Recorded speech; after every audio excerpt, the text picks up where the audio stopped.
কাৰণে যে প্ৰতি 12 বৰ্ষৰ অন্তৰে অন্তৰে প্ৰয়াগৰাজ তীৰ্থ এইটো পূৰ্ণ কুম্ভ বুলি কয় এনেকুৱা 12টা পূৰ্ণ কুম্ভৰ অন্তত এবাৰ মহাকুম্ভ হয় কুম্ভ মানে আসলতে কলহ কলহ মানে অমৃত কলহ সমুদ্ৰ মন্থনৰ ফলত দৈত্য আৰু দানৱসকলৰ সমুদ্ৰ মন্থনৰ ফলত যি অমৃত কলহ উৎপন্ন হৈছিল সেই অমৃত কলহ লৈ দেৱতা আৰু দৈত্যসকলৰ মাজত খুব যুঁজ-বাগৰ হৈছিল আৰু হেত টোটাল 12 দিন চলিছিল তাত এই যুদ্ধ 12 দিন চলিছে তাত তনাজোৰা আৰু সেই 12 দিনীয়া যুদ্ধটো আমাৰ পৃথিৱীৰ হিচাপত দেৱতাসকলৰ এদিন আমাৰ পৃথিৱীৰ এবছৰ হেকানে ব্ৰহ্মাই গোৰক্ষ দামৰীবিলাক এদিন ৰাখিছিল আৰু পৃথিৱীত এবছৰ কাল অতিবাহিত হৈ গৈছে সেইটো হিচাপ অৰ্থাৎ তেওঁলোকৰ 12 দিন যুদ্ধ ইয়াত 12 বছৰ সেই 12 দিন যুদ্ধৰ অন্তত সেই কুম্ভৰ চিটি মানে অমৃত কুম্ভৰ পৰা অমৃতৰ চিটিকনি ভাৰতবৰ্ষৰ 4টা স্থানত পৰিছিল প্ৰয়াগৰাজ তীৰ্থ উজ্জয়ন নাসিক আৰু হৰিদ্বাৰ এই 4টা স্থানতে কুম্ভ মেলা হয় অৰ্ধ কুম্ভ হয় আৰু প্ৰয়াগৰাজ তীৰ্থত প্ৰতি 12 বছৰ অন্তৰে অন্তৰে কেতিয়া হয় যে সূৰ্য যিদিনাখন মকৰ ৰাশিত স্থিতি হয় উত্তৰায়ণ হয় প্ৰভুকল উত্তৰায়ণৰ স্থিতি বহুত বেলেগ আমাৰ ইয়াৰ ভাগৱতত এই কথা লিখিছে যে পৰীক্ষিতে দেৱৰ্ষি নাৰদে ভক্তসকলে উত্তৰায়ণ স্থিতি পিতামহ ভীষ্মই কৈছে যে যেতিয়া সূৰ্য উত্তৰায়ণ হ'ব মই তেতিয়াহে প্ৰাণ ত্যাগ কৰিম উত্তৰায়ণ শব্দৰ অৰ্থটো হ'ল কি যে মানুহৰ জীৱনৰ উত্তৰণ আচলতে চিন্তাৰ উত্তৰণ অধোগতি নহয় দক্ষিণায়ন হ'ব অধোগতি হলে দক্ষিণ যমৰ দ্বাৰ আপোনাৰ চিন্তা যদি ওপৰলৈ যায় তেতিয়ালে উত্তৰায়ণ হ'ল চিন্তা আৰু যিমান তললে চিন্তা নিশ্চিন্তা হ'ব ইমান দক্ষিণায়ন ই যমৰ যাতনা ভোগ কৰিব গতিকে উত্তৰায়ণ আজি উদ্ধৱকো কৃষ্ণ পুৰুষে ক'ব যে তুমি বদৰিকালৈ যোৱা সমুদ্ৰ পৃষ্ঠৰ পৰা বদৰিকা ওপৰলৈ ঊৰ্ধ্বগতি হ'ব ই উত্তৰায়ণে হয় গতিকে হে প্ৰভুসকল ভগৱান যে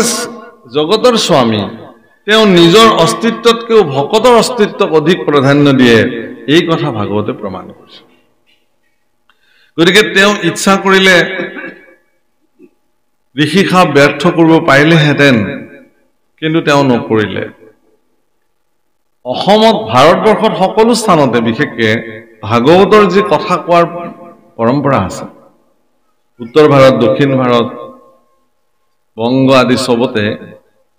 ভাগৱতৰ কথা অসমৰ ভাগৱত কথাৰ নিচিনাকে নকয় অসমত আটাইতকৈ শ্ৰেষ্ঠ পৰম্পৰাটো হ'ল অবিৰত ভাগৱত পাঠ 7 দিন 7 ৰাতি একেধাৰে ব্যাখ্যা নকৰাকে ভাগৱত পঢ়ি গৈ প্ৰথম স্কন্ধৰ পৰা 7 দিনৰ ভিতৰতে দ্বাদশ স্কন্ধ সমাপ্তি কৰিব লাগে এই পৰম্পৰা অসমত চলি আহিছে অবিৰত ভাগৱত পাঠ আৰু এইবাৰ আমি সমগ্ৰ ভাৰতবৰ্ষক দেখুৱাম যে আজি 20 তাৰিখটো আজি 19 তাৰিখ 19 তাৰিখ নহয় নে 21 তাৰিখৰ পৰা কুম্ভত প্ৰয়াগৰ পবিত্ৰ তীৰ্থত 7 দিন 7 ৰাতি অবিৰত ভাগৱত পাঠ হ'ব মহাপুৰুষ গুৰুজনাৰ দ্বাৰা বিৰচিত 7 দিন 7 ৰাতি চলিব তাত নিৰন্তৰ কোনো ব্যাখ্যা নহয় আমাৰ যিটো পৰম্পৰা সমগ্ৰ ভাৰতবৰ্ষৰ সন্তসকলে দেখিব যে উত্তৰ পূৰ্বাঞ্চলৰ অসম এনেকুৱা এখন স্থান য'ত দিনে ৰাতিয়ে মানুহে অখণ্ড চিত্তে ভাগৱত শ্ৰৱণ কৰাৰ ক্ষমতা তেওঁলোকৰ থাকে আৰু গুৰুজনাই তাৰ ব্যৱস্থা কৰি থৈ গৈছে সম্পূৰ্ণ আমাৰ নিজস্ব প্ৰান্তীয় ভাষাত ভাগৱত দি থৈ গৈছে আৰু সেই ভাগৱত আমি পাঠ কৰোঁ হীৰা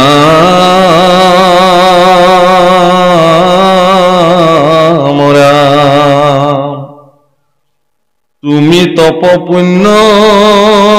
তুমি বিনে শূন্য দেখুই তু ত্ৰিজগত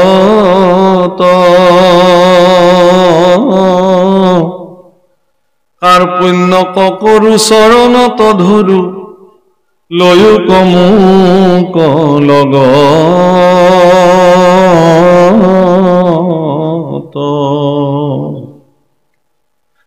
তোমাৰ চৰণ পংকজ পুজিবে কত পুণ্যে পাইলো লাগ বাপ জগন্নাথ নকৰাই অনাথ ভকত ক তুমি ত্যাগ। হে ভগৱান, মই তোমাক প্ৰাৰ্থনা কৰিছো, তুমি যিহেতু যাবা, গতিকে তোমাৰ লগত মোকো লৈ যোৱা। তুমি অবিহনে এই জগতখন মই শূন্য দেখো। তুমি অবিহনে এই জগতখনক মোৰ কোনো অস্তিত্ব মই নেদেখো। তুমি মোৰ কাৰণে সৰ্বে সৰ্বা, তুমি মোৰ কাৰণে সকলো। এতেকে তোমাক এৰি মোৰ জীৱন মই চলাব নোৱাৰো। হে ভগৱান, তুমি মোক লগত লৈ গলা। তোমাৰ চৰণ পংকজ পূজিবে, কত পুণ্যে পাইলো লাগ।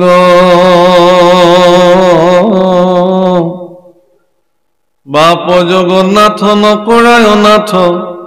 ভকত ক তুমি ত্যাগ। সঁচাকে তোমাৰ চৰণ পুজিবৰ কাৰণে পৰম সৌভাগ্য মৰ্মে মই এই সুযোগ পালো। প্ৰত্যক্ষ ভগৱানৰ চৰণ পূজন কৰিব পৰাৰ সৌভাগ্য প্ৰাপ্তি হোৱাটো বহুত ডাঙৰ কথা।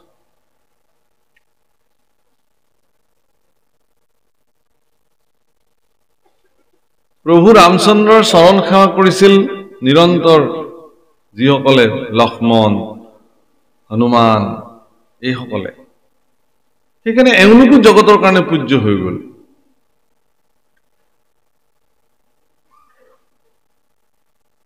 আজিও এটা পৰম্পৰা,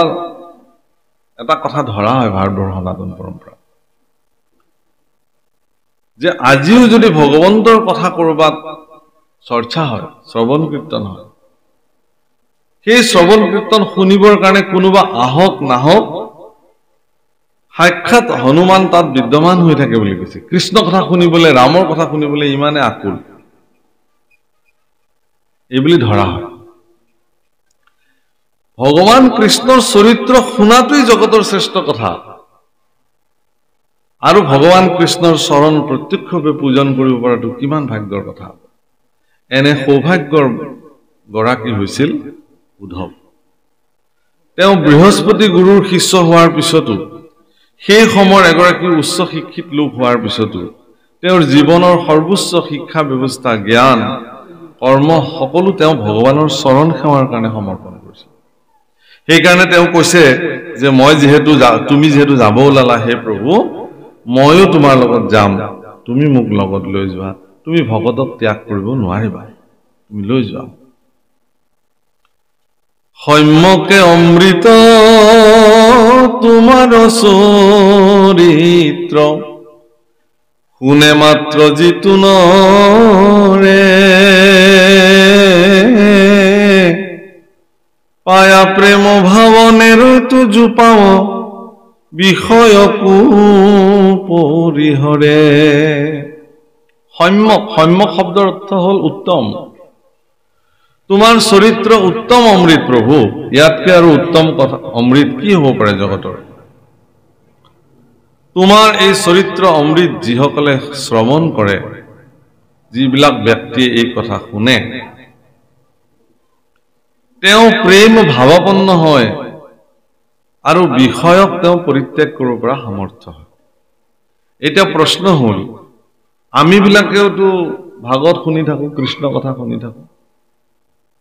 আমি কিয় বিষয়ক পৰিত্যাগ কৰিব পৰা নাই? আমিতো নিৰন্তৰ কৃষ্ণ কথা শুনি আছো, আমি কিয় বিষয়ক পৰিত্যাগ কৰিব পৰা নাই?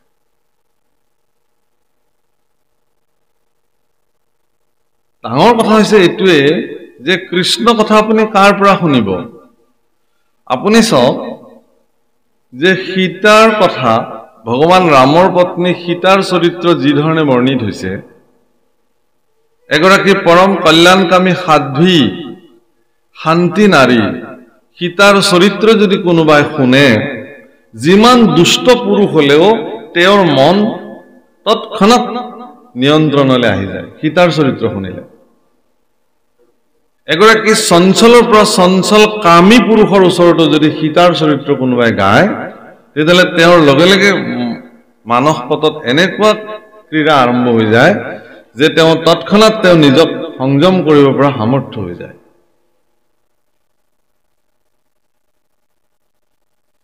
কিন্তু সেই সীতাৰ চৰিত্ৰ যেতিয়া ৰাৱণে শুনিছিল, ৰাৱণ কিন্তু কি হৈ গ'ল, কামনাত বেছিকে উত্ৰাপল হৈ গ'ল।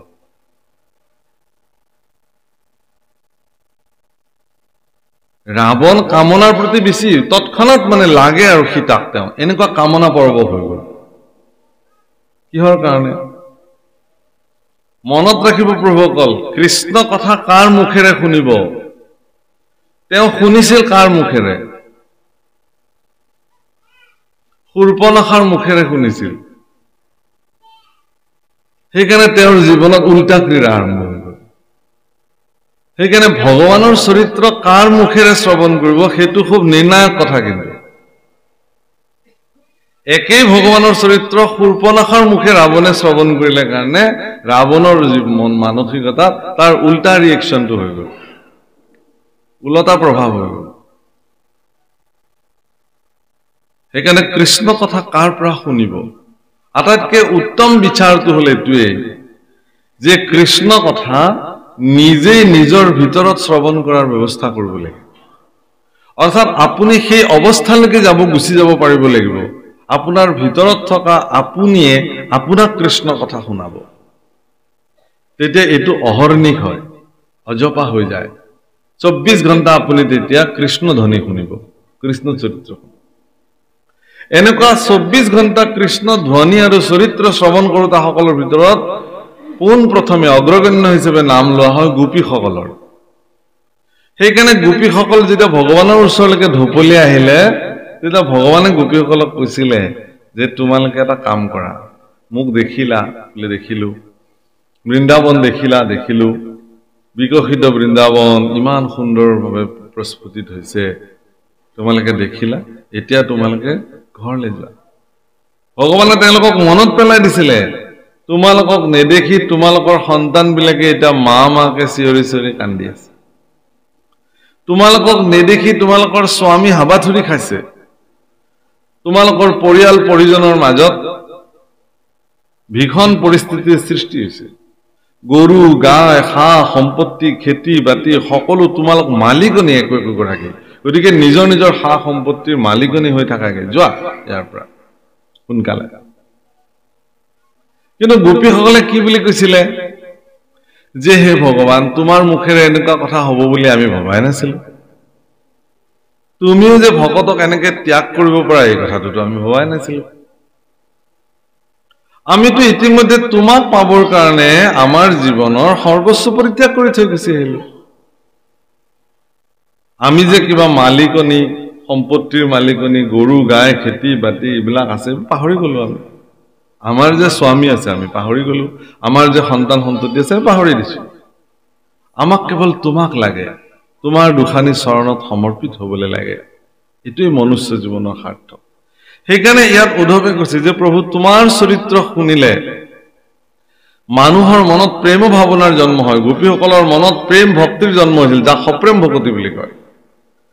সেই সপ্ৰেম ভকতি জন্ম হোৱাৰ ফলতে তেওঁলোকে বিষয়কো পৰিত্যাগ কৰিবৰ কাৰণে সামৰ্থ্য হৈ গৈছে। ৰাম শয়নে ভজনে স্নান গোপ স্থানে সদা সেৱা কৰোৱা আমি। তোমাক নেদেখি ৰাখি প্ৰাণ প্ৰভু, কিমতে বৰ্তিব স্বামী। ৰামময়ী পিন্ধু চাৰ বস্ত্ৰ অলংকাৰ, তোমাৰ উচিষ্ট খায়া। দঢ়ায়া সুচিত্ত কিনু বিপৰীত, তৰিব দুষ্ট ৰমায়া। মই যেতিয়া খাওঁতে শুওঁতে উঠোতে বহুতে কেৱল তোমাকে সেৱা কৰিছো প্ৰভু। প্ৰভুসকল মনত ৰাখিব, ভগৱান হলেও তেওঁৰটো এটা ব্যক্তিগত জীৱন আছিল আমি সামাজিক ব্যক্তিবিলাকৰ আপোনালোক সকলোৰে সামাজিক ব্যক্তিবিলাকে অধিকাংশ সময় সামাজিক হৈ থাকে কিন্তু তেওঁলোকৰটো এটা ব্যক্তিগত জীৱন আছে সেই ব্যক্তিগত জীৱনখিনি তেওঁলোকে কাকো নিদিয়ে এটো তেওঁৰ নিজৰ কাৰণ তেওঁ খাব শুব স্নান কৰিব দৈনন্দিন নিত্যকৰ্ম সাধন কৰিব পৰিয়াল পৰিজনৰ লগত থাকিব এইখিনি তেওঁৰ ব্যক্তিগত জীৱন কিন্তু ভগৱান কৃষ্ণৰ যি ব্যক্তিগত জীৱনসমূহ আছিল সেই ব্যক্তিগত জীৱনসমূহতো প্ৰত্যেকটো মুহূৰ্তত এগৰাকী একনিষ্ঠ সেৱক হিচাপে উদ্ধৱ তেওঁৰ লগত আছিল ভগৱানৰ স্নান কৰা কাৰ্য ভোজন কৰা কাৰ্য শয়ন কাৰ্য সকলোতে উদ্ধৱে তেওঁ যি ধৰণে সেৱা কৰিব লাগে প্ৰতি মুহূৰ্তত তেওঁ সেৱাৰ কাৰণে প্ৰস্তুত হৈ আছে আৰু এই কথা স্বয়ং উদ্ধৱে নিজে স্বীকাৰ কৰিছে যে হে প্ৰভু শয়নে ভোজনে স্নান গোপ্যস্থানে সদা সেৱা কৰো আমি মোৰ এটো বিশ্বাস আছিল যে তুমি যিদিনাখন যাবা মই তোমাৰ লগতে গুচি যাম গতিকে তোমাক বাদ দি পেলাই মোৰ আজিৰ পৰা কামেই বাকি তুমিয়ে নাথাকিলে মোৰটো কাম তুমিয়ে আছিলা তাৰমানে এগৰাকী প্ৰকৃত ভকতে ঈশ্বৰৰ কৰ্মত এনেকে সমৰ্পিত হয় ঈশ্বৰ অবিহনে তেওঁৰ জীৱনত আৰু একো কামেই নাথাকে উদ্ধৱৰ জীৱনতো সেইটোৱে হৈছিল কিন্তু আমি যিবিলাক ভক্ত হৈছো আমাৰ ভক্তবিলাকৰ আমাৰ প্ৰথম আৰু প্ৰধান কাম হ'ল নিজৰ কামখিনি তাৰ মাজতে যিখিনি আহৰি পাওঁ সেইখিনিহে আমি ভগৱানৰ কাৰণে দিওঁ কেতিয়াবাতো তাতো বিঘিনি গোটেই শৰণৰ বাক্যখিনি মাতিব লাগিছিল আজি আৰু মতা নহল প্ৰভু শ্ৰীমন্ত শংকৰ হৰিভকত একদম ধামধুম মাতি যে প্ৰভু বেয়া নাপাবা মোৰ একদম জৰুৰী কাৰ্য যাব লাগে গতিকে আজিলে আৰু ইমানতে সামৰি ভগৱানক কি ক'ব এতিয়া ঠিক আছে আপোনাৰ জৰুৰী কাম আপুনি যাবই 24 ঘণ্টা কেৱল নিজৰ কাৰণে চিন্তা আমাৰ খাব লাগে শুব লাগে পিন্ধিব লাগে আনন্দ কৰিব লাগে স্ফূৰ্তি কৰিব লাগে ভগৱানৰ কাৰণে ৰাতিপুৱা স্নান কৰি উঠি অকমান সময় গধূলি একদম সকলো কাম কাজ আজৰি হৈ অকমান সময় স্নান কৰি ভগৱানৰ সন্মুখত ধ্যানস্থ হোৱা আচৰিত কথা যে ৰাতিপুৱা স্নান কৰি পেলাই যেতিয়া ভগৱানৰ সন্মুখত দিব্য বন্তি জ্বলাই পেলাই আমি বহো মগজুটো খুব শান্ত হৈ থাকে সেইখিনি সময়ত ভগৱানৰ চিন্তনতকে আজি দিনটো কি কৰিব লাগিব সেইখিনি চিন্তনহে সেইখিনি সময়টো আহি পেলাই জুমুৰি দি ধৰে যাদৱ যদুনন্দন মাধৱ মধুসূদন চলি থাকিল তাৰ মাজতো আকৌ সেইখিনি চিন্তা আজি কাক লগ কৰিব লাগিব কাক কি দিব লাগিব কাৰ পৰা পইচা আনিব লাগিব কাক পইচা দিব লাগিব বজাৰ কেতিয়া কৰিব লাগিব যি জোৱাৰ ওচৰলৈ কেতিয়া যাব লাগিব নাতিটোৰ কাৰণে পইচা পঠিয়াব লাগিব হেন তেন তেন তেন সেইখিনি সময়ত আটাইগাল পৰিকল্পনা আহি আপোনাক তাতে ধৰি থাকিব সেইকাৰণে দক্ষিণ ভাৰতত এজন সন্ত পুৰুষ আছিলে একনাথ বাবা বুলি স্বামী একনাথ জি মহাৰাজ তো এজন ব্যৱসায়ীয়ে ৰাতিপুৱা যেতিয়া ধূপ জ্বলাইছে বন্তি জ্বলাইছে আৰতি কৰিছে তেতিয়া তেওঁৰ মগজুত আজি ব্যৱসায়ত কি কৰিব লাগিব কিমান টকা দিব লাগিব ইত্যাদি সব চিন্তা সেইখিনি সময়ত তেওঁৰ মগজুত আহি ধৰে তেওঁ চিন্তা কৰিলে যে মইতো 24 ঘণ্টা কেৱল মোৰ বেপাৰখনক লৈ চিন্তা কৰি থাকো এই ৰাতিপুৱা গাটো ধুই অকমান ভগৱানক ভজনা কৰো এইখিনি সময়তো মোৰ এইবোৰ চিন্তা আহে এই চিন্তাৰ পৰা মই কেনেকৈ মুক্ত হ'ব পাৰো অকমান সময় হে ভগৱান মোক উপায় দিয়া যাতে মই অকমান সময় বেলেগ একো চিন্তা নকৰাকে মই কেৱল খুব শুদ্ধ শান্ত চিত্তেৰে অকমান সময় 24 ঘণ্টা মোৰ দৈনন্দিন জীৱনৰ 24 মিনিট যদি মই 24 মিনিট নোৱাৰো 24 সেকেন্ড যদি মই তোমাক ভাবিব পাৰিলে বেলেগ একো নহয় কোনোবাই দাবী কৰিব পাৰে যে মই পাৰো কিন্তু হেতু কাৰ্যহে পৰিচয় দিব হেতু নিজে জানিব বেলেগে নাজানে তেওঁ চিন্তা কৰিলে যে একনাথ বাবাই কেনেকৈ দিন ৰাত ধ্যানস্থ হৈ থাকিব পাৰে তেওঁ গুচি গ'ল তেওঁৰ ওচৰলৈ গৈ ক'লে বোলে হে বাবা বোলে মই তোমাৰ ওচৰলৈ এটা উপায় বিচাৰি আহিছো বোলে কি যে আমিতো দিনটো 24 ঘণ্টা আমি 24 মিনিট সময় ভগৱানৰ চিন্তনত থাকিব নোৱাৰো তুমি এই 24 ঘণ্টাই ভগৱানৰ চিন্তাত কেনেকৈ বিলীন হৈ থাকিব পাৰা এই উপায়টো মোক লাগে কেলে বলে ময়ো অকমান ভগৱানৰ চিন্তা কৰিব খুজো তোমাৰ নিচিনাকে একনাথ বাবা অকমান সময় ধ্যানস্থ হল হৈ কিনে ক'লে যে হে বৎস তুমি আৰু এইবিলাক কৰিব নালাগে কিহৰ কাৰণে যে তুমি মাত্ৰ জিয়াবাই মাত্ৰ 30টা দিন পৃথিৱীত এই 30 দিন জিয়াই থাকি তুমি গোটেই জীৱন কৃষ্ণ চিন্তা ঈশ্বৰ চিন্তা নকৰাকৈ কটালা আৰু এই 30টা দিননো চিন্তা কৰি কি কৰিবা নালাগে যোৱা যেনেকৈ কটাইছিলা তেনেকৈ কটোৱাগে আৰু তুমি যেহেতু মাত্ৰ 30টা দিনৰ আলহী গতিকে এই 30টা দিনত তুমি ঠিকছে খাই লৈ মৌজ মস্তি কৰি যি মন তাকে কৰাগে আৰু যাবাই যেহেতু আৰু পৃথিৱী এৰি এই ভোগ ভোগতি ক'ত পাবা আৰু বা কি জন্ম হয় তোমাৰ ক'বতো নোৱাৰি পোক পৰুৱা গছ বিৰি তৰু তৃণ কি হয় ঠিকতো নাই যোৱা একনাথ বাবাৰ কথাটো অমুক বাক্য এগৰাকী সন্ত পুৰুষে কৈছে তেওঁ একদম খুব বিষণ্ণ মনেৰে ঘৰলৈ উভতি আহিলে পত্নীয়ে সুধিলে কি হৈছে ন আপোনাৰ কোনোদিনেতো আপোনাক এনেকে দেখা নাই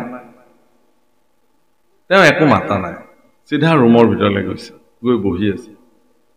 পত্নীয়ে গৈ আৰু কাষতে কিবা ডাঙৰ ঘটনা ঘটিলে নেকি টকা পইচা কিবা আমাৰ হেৰালে নেকি কোনোবাই কিবা লৈ গ'ল নেকি কোম্পানীত কিবা লষ্ট হ'ল নেকি বেপাৰত কিবা বিসংগতি হ'ল নেকি কি হৈছে কওকচোন স্বামীয়ে কৈছে বোলে এনেকুৱা ধৰণৰ কথা কৈ কৈ তুমি মোক যি বিৰক্তি দিলা এতিয়া মোৰ ওচৰৰ পৰা যোৱা মোক অকমান শান্তিৰে থাকিব গোটেই জীৱন কেৱল এইবোৰে শুনিলো তোমাৰ অকমান আঁতৰি দিয়া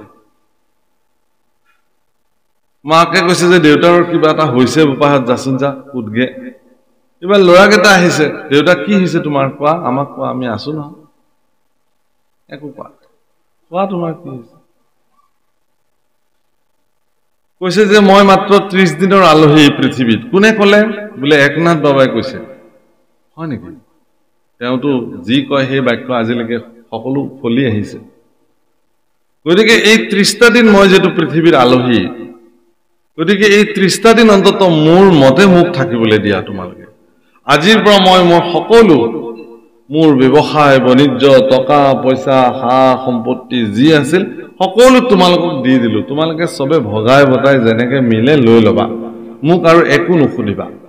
মই যত যি লিখি দিব লাগে সব লিখি দিছো সহি কৰি দিছো তোমালোকে সব লৈ যোৱা মই নাই বুলি ধৰি লোৱা আৰু মোক এইবোৰ কথা নকবা এই বুলি তেওঁ সাধনা গৃহত গৈ বহি দিলে 30টা দিন কেনেকৈ অতিক্ৰম কৰিলে তেওঁ ক'বই নোৱাৰিলে নিৰ্দিষ্ট সময়ত উঠি আহে স্নান পান কৰে কিবা অকমান খায় আকৌ তাতে যায় 30 দিনৰ দিনা বংশ কুটুম্ব সকলো আহি সাজু হৈছে খৰি খেৰ সকলো যোগাৰ হৈছে অঙহি বঙহি চোতালত বিনাই বিনাই কান্দিছে দাইটি কাইটি যাৰ যি হয় তই অমুক কৰিছিলি আজি তই যাবি তেন আমি কেনেকৈ থাকিম এইটো কান্দন সবে কান্দে তই গলি আমি কেনেকৈ থাকিম কিন্তু সবে থাকেই আৰু কোনো নথকাকে আছে কোনোবা গ'ল বুলি কোনোবা নাথাকে নেকি আগৰ নিচিনাকৈ থাকে এইটো অকমান সময়ৰ আবেগ কাৰণ মৃত্যু এটা এনেকুৱা সত্য যে ইয়াক কোনো আজিলৈকে নুই কৰিব নোৱাৰে দেখিলে যে 30 দিন পাৰ হৈ গ'ল তেওঁতো নমৰিলে 31 দিনৰ দিনাও নমৰিলে তাৰ পিছত সকলো বতি বংশ গৈ একনাথৰ ওচৰলৈকে গ'ল লৈ আহিলে তেওঁক মাতি তেওঁ আহিলে বোলে আপুনি কৈছিলে এনেকুৱা এনেকুৱা আমাৰ দেউতা 30 দিনৰ ভিতৰত বোলে ক'ত আছে তেওঁ বোলে তাতে ধ্যানত বহি আছে তেওঁ গ'ল কৈছে বোলে হে গুৰুদেৱ তুমি আহিলা বোলে বোলে তোমাৰতো 30 দিন পাৰ হৈ গ'ল মই সেইকাৰণে তোমাৰ ওচৰলৈ আহিলো বোলে 30 দিন পাৰ হৈ গ'ল নেকি বোলে পাৰ হৈ গ'ল আৰে মইতো মৰা নাই যে মইতো মৰিব লাগিছিল বোলে নহয় তুমি মোক সুধিছিলা নহয় যে ঈশ্বৰক ধ্যান কৰাৰ কৌশলটো কি ঈশ্বৰক লগত বিলীন হৈ থকাৰ কৌশলটো কি আচলতে মই তোমাক কৌশলটোহে দিছিলো ময়ো নাজানো তুমি কেতিয়া মৰিবা কোনে জানে কোন কেতিয়া মৰিব মই যেতিয়া কৈ দিলো তোমাক যে 30 দিনৰ ভিতৰত তুমি মৰিবা যে এই যে তুমি সব বাদ দি পেলালা আমাৰ মানে পিতৃবিলাকৰ মই কথা কৈছো বিশেষকৈ সকলো পিতৃ নহয় আমাৰ পিতৃবিলাকে আমাৰ সন্তান সন্ততিবিলাকক দায়বদ্ধতা দিব নোখোজে তেওঁলোকৰ দৃষ্টিত ইটোৱে হ'ল হি পাৰিব জানো নিজৰ দায়বদ্ধতাটো তেওঁলোকে কি নকৰে এৰি দিবলৈ নোখোজে ইয়াৰ মূল কাৰণটো হ'ল কি মমতা মোহ এই সৰুৱে আছে নাজানে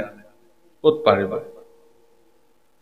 যাৰ বিনিময়ত সকলো দায়িত্ব নিজে মূৰ পাতি লৈ লৈ লৈ লৈ ঈশ্বৰ কৰ্ম কৰিবলৈ তেওঁৰ জীৱনত আহৰি নাই নামঘৰলৈ আহিবলৈ তেওঁৰ জীৱনত আহৰি নাই সমাজৰ কৰ্মত লাগিবলৈ তেওঁৰ সময় নাই বহুত মানুহে কয় যে একেটা দিন আৰু ৰক প্ৰভুসকল মই ৰিটায়াৰ্ডটো লৈ ল'বলৈ দিয়ক আৰু মাত্ৰ কেইমাহমান আছে তাৰ পিছত মই এনেকে নামঘৰৰ কামত লাগিম আপোনালোকে দেখিব এটা ৰিটায়াৰ্ডৰ আগে আগে মানুহজনটো আহিছিলেই নামঘৰলৈ এটা ৰিটায়াৰ্ডৰ পিছত আপুনি তাকো নেদেখে কেতিয়াবা কিছুমান এইটো অৱস্থা হয় কিহৰ কাৰণে যে তেওঁ দায়বদ্ধতাটো আকৌ বঢ়াই লয় তেওঁ চৰকাৰে তেওঁক কৈছে যে আপোনাৰ আহৰি ল'বৰ সময় কিন্তু তেওঁ নলয় কাৰণ তেওঁ ল'ৰা ছোৱালীক তেওঁ অযোগ্য বুলি ভাবি আছে কিন্তু তেওঁ কাইলৈ পৰহিলে যেতিয়া ইহলীলাক সম্বৰণ কৰি গুচি যাব তেওঁৰ ল'ৰা ছোৱালীয়ে কিন্তু সম্পূৰ্ণ দায়িত্ব গ্ৰহণ কৰিব সেইকাৰণে হে প্ৰভুসকল মানুহে ইয়াত কৈছে সেইকাৰণে যে মই এই কথাটো দঢ়াই আছো যে তোমাৰ চৰণ সেৱা কৰিছো কাৰণে মোৰ এই মায়াৰ প্ৰভাৱৰ পৰা মই নিজক মুক্ত কৰিব পাৰিম এই চিন্তাটো মোৰ মনত দৃঢ়তাৰে আছিলে ভগৱান ইয়াত সেইকাৰণে কৈছে राम ज्ञानी गणे दुखे इंद्रिय कदमी काम क्रोध मोह जीनी जितु ब्रह्म पद पाओ प्रभु पुनु ताहार आसे बिघिने জ্ঞানীগণে ইন্দ্ৰিয়ক দমন কৰি অত্যন্ত কঠোৰ সাধনাৰে ঈশ্বৰ সাধনা কৰিবলৈ যায় ব্ৰহ্মপদ প্ৰাপ্তি হয় তাৰ পিছতো তেওঁলোকৰ বিঘিনি আহে কিহৰ কাৰণে যে তেওঁলোকে যেতিয়ালৈকে ভক্তি জীৱনত প্ৰাপ্তি নহয়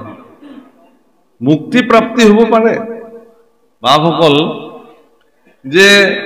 জন্ম মানেই বন্ধন নহয় আৰু মৃত্যু মানে মুক্তি নহয় কিন্তু গোস্বামী তুলসীদাসে তেওঁৰ ৰামচৰিত মানসত লিখিছে ঈশ্বৰ অংশ জীৱ অবিনাশী অমল চেতন অৰ্থাৎ তেওঁ ক'ব খুজিছে এইটোৱে যে আমি বিলাকে ভাবো যে আমি জন্ম হলো মানে বন্ধনত পৰি গলো কিন্তু পৃথিৱীত এনেকুৱা সত্তা আছে যি জন্মৰ পিছতো পৃথিৱীত বন্ধনত থকা নাই তাৰ একমাত্ৰ উদাহৰণ হ'ল মহামুনি সুখদেৱৰ জন্ম সময়খিনিত ভগৱানে মায়াক নিষ্ক্ৰিয় কৰি ৰাখিছিল পৃথিৱীত সেইকাৰণে সুখদেৱৰ শৰীৰত কিঞ্চিত মানুহ মায়াৰ প্ৰভাৱ নাছিলে অৰ্থাৎ মায়াময় জগতত জন্মগ্ৰহণ কৰাৰ পিছতো সুখদেৱ সম্পূৰ্ণ মায়াবিহীন জীৱন যাপন কৰিছিল মায়ামুক্ত জীৱন যাপন কৰিছিল কোনো মায়াৰ প্ৰভাৱৰ দ্বাৰা সুখদেৱ প্ৰভাৱান্বিত নাছিল তেনেকুৱা অনেক পুৰুষৰ উদাহৰণ শাস্ত্ৰত আছে ঠিক তেনেকৈ মৃত্যু হ'ল মানে এটা জীৱ মুক্ত হ'ল এনে নহয় মুক্ত কেতিয়া হ'ব যিদিনাখন তেওঁ নিজৰ স্বৰূপ চিনিব মই কোন এই চিন্তাটো যিদিনাখন ফলৱতী হ'ব তেওঁ পৰিণাম হিচাপে তেওঁ মুক্তি লাভ কৰিব সেইদিনাখন কিন্তু এই মুক্তিও জীৱনৰ সৰ্বশ্ৰেষ্ঠ নহয় বুলি কৈছে এই মুক্তিও জীৱনৰ সৰ্বশ্ৰেষ্ঠ নহয় তেতিয়ালে কি সৰ্বশ্ৰেষ্ঠ কি ভক্তি মুক্তি পুনু ভকতিৰ প্ৰাসংগিক মাত্ৰ ভকতি কৰন্তে মুকুতিৰ হোৱে পাত্ৰ